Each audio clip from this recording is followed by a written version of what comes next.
Good morning, good afternoon, or good night, and welcome to Command Power, the show in which we discuss all things Magic the Gathering with a focus on Commander. And today we're back with a brand new top 10 in which I look at cards from a specific set and list them according to a variety of metrics. But before we do that, just a quick reminder to please click subscribe if you enjoy my videos. I'm currently growing the channel and I'm getting very close to 1,000 subscribers, so it would mean the world to me if you could support me. So anyway, today we're going to be doing a top 10 on the best battles from March of the Machine, the brand new card type. And starting us off with an honorable mention, we have Invasion of Tolvada. For 3 colors, 1 white and 1 black, it has 5 defense counters, and when it enters the battlefield, return target non-battle permanent card from your graveyard to the battlefield. And then on the flip side, it has creature tokens you control get +1/+0 and have lifelink, and at the beginning of your end step, create a 1/1 white and black spirit creature token with flying. So the reason I have this on the list is because I think the front side is pretty good.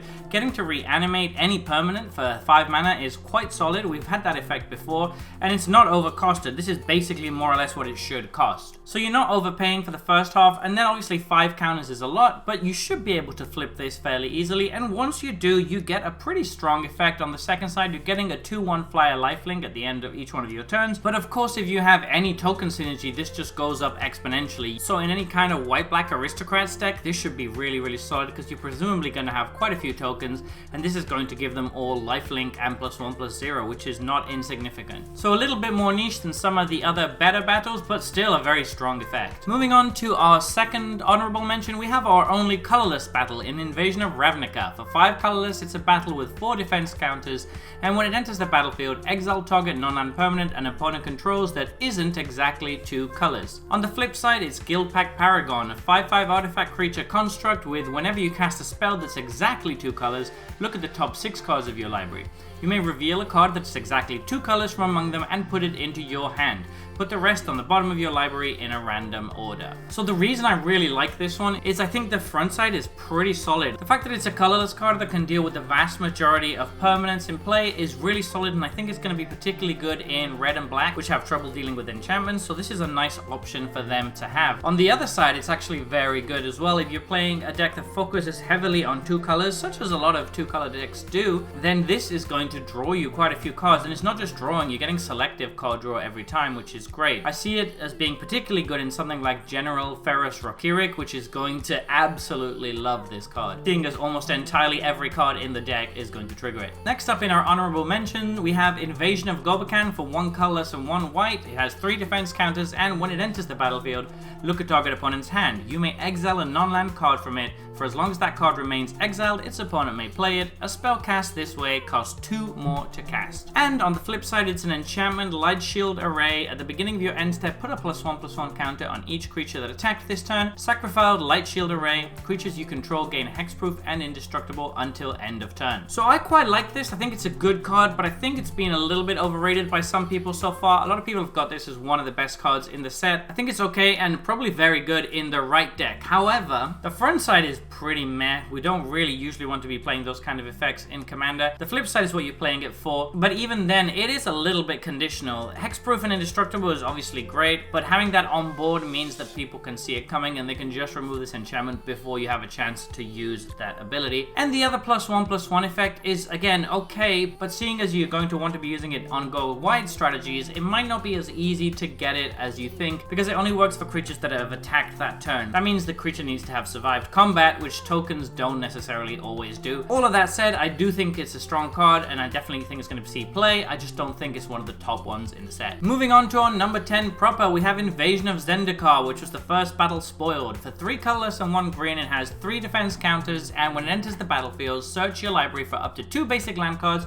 put them onto the battlefield tapped, then shuffle. On the other side, it's Awakened Skyclave, a 4/4 creature elemental with vigilance and haste, and as long as Awakened Skyclave is on the battlefield, it's a land in addition to its other types. It also has tap, add 1 mana of any color. So I really like this one because, as with most of the battles, the front side is basically already good enough. I mean, it's slightly worse than what we usually get for 4 mana these days for that sort of effect, but it's not really worse enough to not consider playing, and the upside from the flip side is totally worth it. 3 defense counters is really low, and getting a 4/4 vigilance haste would already be good, but it also taps for mana, so it's just a very solid card overall. I think a lot of green decks are going to be replacing their explosive vegetation effects with this. cards. At number 9, we have the only 5-color battle, which is Invasion of Alara. For white, blue, black, red, green, it has 7 defense counters, and when it enters the battlefield, exile cards from the top of your library until you exile 2 non-land cards with mana value 4 or less. You may cast one of those cards without paying its mana cost and put the other one into your hand, then put the other exiled cards this way on the bottom of your library in a random order. And on the flip side, it's Awaken the Maelstrom, a sorcery that is all colors, and it says target player draws 2 cards. You may put an artifact card from your hand onto the battlefield, create a token that's a copy of a permanent you control, distribute 3+1/+1 counters among 1, 2, or 3 creatures you control, and destroy target permanent and opponent control. So that is an absolute ton of value, and I love it. Alara is probably my favorite plane, so I'm pretty happy that they did it good with this battle, even though I would have liked to see a bit more of Alara in the set. This is absolutely awesome. The front side is already great. You're getting a double cascade effect, except one of them is going into your hand. For 5 mana, that would be a little bit underwhelming if that was the only thing it did, but the flip side is just so ridiculous that if you ever get to flip it, you're gonna bury your opponents in value. You're basically getting a 7-for-1 and distributing 3+1/+1 counters, which is obviously insane for 5 mana. However, it will require you to deal 7 damage to it, so that is a little bit of a cost. I just think it's super sweet, and I can't wait to play with this. At number 8, we have Invasion of Amonkhet. For 1 colorless, 1 blue, and 1 black, it has 4 defense counters, and when it enters the battlefield, each player mills 3 cards, then each opponent discards a card, and you draw a card. And on the flip side, we have Lazotep Convert, which enters the battlefield as a copy of any creature card in a graveyard, except it's a 4/4 black zombie in addition to its other types. I'm actually quite high on this one. I'm surprised nobody's really been talking about it, because I think it's one of the stronger ones. The front side is already a 4/1 in a 4-player game, which is amazing and should put you in a decent spot. It's also filling up everyone's graveyard, so if your deck cares about that, then this is unbelievable. It seems really good in something like Muldrotha, for example. But the really sweet part is when it flips over, you get to copy the best thing in a graveyard, which, as I mentioned, should be pretty fairly well stocked at that point, and then you just get a 4/4 with whatever abilities are on that, which can be absolutely nuts. For only 3 mana and with only 4 defense counters, this just seems really, really good to me. At number 7, we have Invasion of Kaldheim. For 3 colors and 1 red, it has 4 defense counters, and when it enters the battlefield, exile all cards from your hand, then draw that many cards. Until the end of your next turn, you may play cards exiled this way. On the flip side, it's Pyre of the World Tree, an enchantment that says discard a land card. Pyre of the World Tree deals 2 damage to any target, and whenever you discard a land card, exile the top card of your library. You may play that card this turn.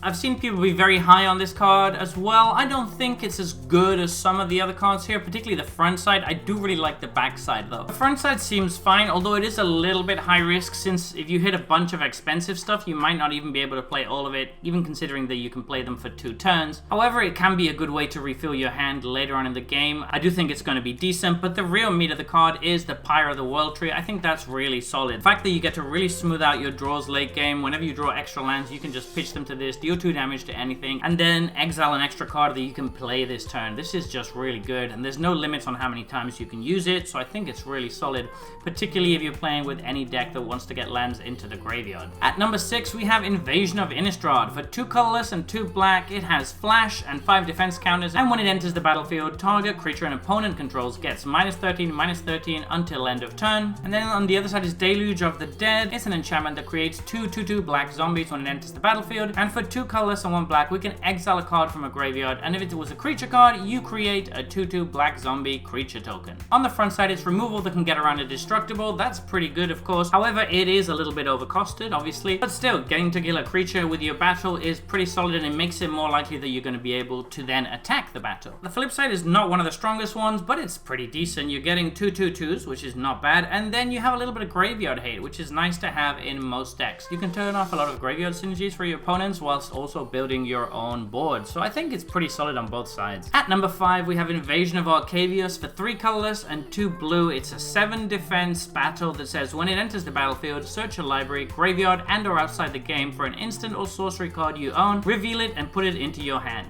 If you search a library this way, shuffle, and on the other side, Invocation of the Founders is an enchantment that says whenever you cast an instant or sorcery spell from your hand, you may copy that spell. You may choose new targets for the copy. So obviously, the best part about this card is the flip side. That's a really powerful effect that usually costs like 6 or 7 mana. So getting it for 5 mana here with a bit of work is still really worth it. It's also helped by the fact that you can search up any instant or sorcery from your deck or graveyard with this. So that just makes it very, very solid, because you can find anything that makes makes it easy for you to then attack this battle. Maybe you could find something like Cyclonic Rift to bounce all of your opponent's permanents, or an X red spell to deal 7 damage to the battle and flip it. Either way, it should be relatively easy to flip this. Again, I'm not as high on this as some other people are, because I think 7 for the defense is actually still a lot, and it is a little bit overcosted on the front side, but I do think that it's definitely going to see some play, and a lot of Spellslinger decks will definitely be interested in this. At number 4, we have Invasion of Karsus. For 2 colorless and 2 red, it has 4 defense counters, and when it enters the battlefield, it deals 3 damage to each creature and each planeswalker. And on the other side, it's Refraction Elemental, a 4/4 creature elemental that has ward, pay 2 life, and whenever you cast a spell, Refraction Elemental deals 2 damage to each opponent. I actually think this is one of the stronger battles just because it's a board wipe on a battle. There's very few of those, and all of them are pretty good. This one is basically going to clear all small creatures from the board, which means that if you're playing a deck with lots of creatures with toughness 4 or more, they should be pretty easy to then get through and deal damage to this. Quite good if you're ahead, and it's quite good if you're behind. I think that's a sign of a pretty good card, and that's just talking about the front. The flip side is obviously great. Every spell you play is going to deal 2 damage to each opponent. This is definitely going to get removed very quickly, so don't be surprised when it does. But the fact that it has ward 2 life means that they're always going to take some damage to remove this, so I think both sides of this card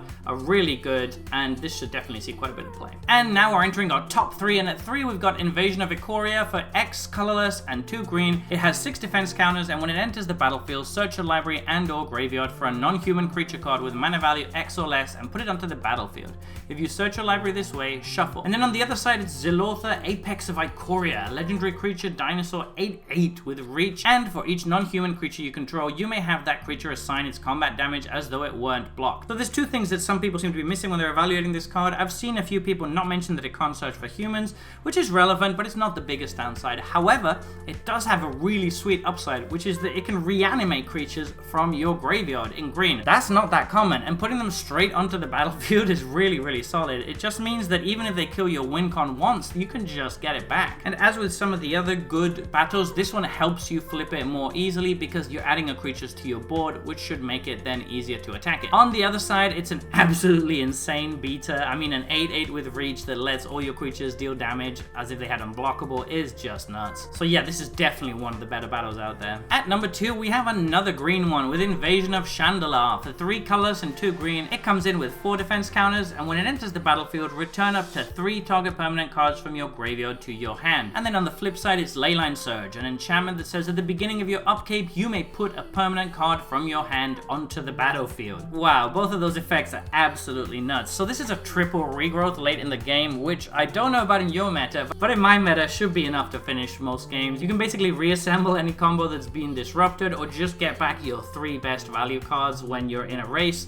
So this is just really great. And then on the flip side, obviously it's fantastic, although I wouldn't expect that to sit around too much. If you ever flip it, it's probably gonna get removed because that is just too good to allow to sit around. Either way, this is a must answer card on the flip side that already provides you insane value on the front side. So yeah, for me, it's very clearly gonna be one of the best battles. And finally, at number 1, Invasion of Fura takes the top spot. For 4 colors and 2 black, it has 4 defense counters, and as it enters the battlefield, choose one or both. Destroy all legendary creatures or destroy all non-legendary creatures. And on the flip side, it's Marchesa, Resolute Monarch. It's a legendary creature, human noble, 3/6 with menace and death touch, and when it attacks, remove all counters from up to 1 target permanent, and at the beginning of your upkeep, if you haven't been dealt combat damage since your last turn, you draw a card and you lose 1 life. So this just does so much for its cost. I mean, the front side is already great. Again, a board wipe on a battle is really good, and in the right deck, this can be a one-sided board wipe or close enough to it, which obviously is fantastic. 6 mana is a lot to pay. It's a little bit overcosted for a board wipe, but considering the amount of value you can get out of this, I wouldn't say it's that overcosted. It's a little bit more that you should be paying, but you should be able to get your value's worth out of this. Because the flip side is also absolutely nuts. It's just full of abilities and full of text. It feels like it has a bit too much text, to be honest. Menace and Death Touch are already great. It means that on defense and on offense, this is going to be fantastic. You are encouraged to attack with it because if you do, you can remove all counters from a permanent. This can be super relevant against Proliferate decks. It can be super relevant against Voltron decks. It works really well against Planeswalkers, of course, as well. and it also can synergize really well with your own battles. You can just get rid of all the counters on one of your battles and immediately flip it, which is obviously fantastic. It also works really well with sagas because it gets to reset them, which might be something you're interested in doing. She basically does everything. And then on top of that, if you manage to hold back your opponents and not take any damage during the turn cycle, you just get a Phyrexian Arena in case everything else wasn't enough. So this card is absolutely nuts on both sides, and this is going to see a ton of play, I think. Even if you're just playing it for the front side, it would already probably be good enough in a lot of decks. So there you have it. That has been my top 10 battles from March of the Machine. Stay tuned for more top 10s in the next week. I'll be looking over the top commanders and the top cards from the set, so make sure you click subscribe to not miss those. What do you think? Are there any things you would change? Any additions that you think I missed? Please let me know in the comment section below. I read all comments and respond to all of them too. And if you enjoyed this video, don't forget to click like or subscribe. It really helps the channel. And until next time, take care. Woo!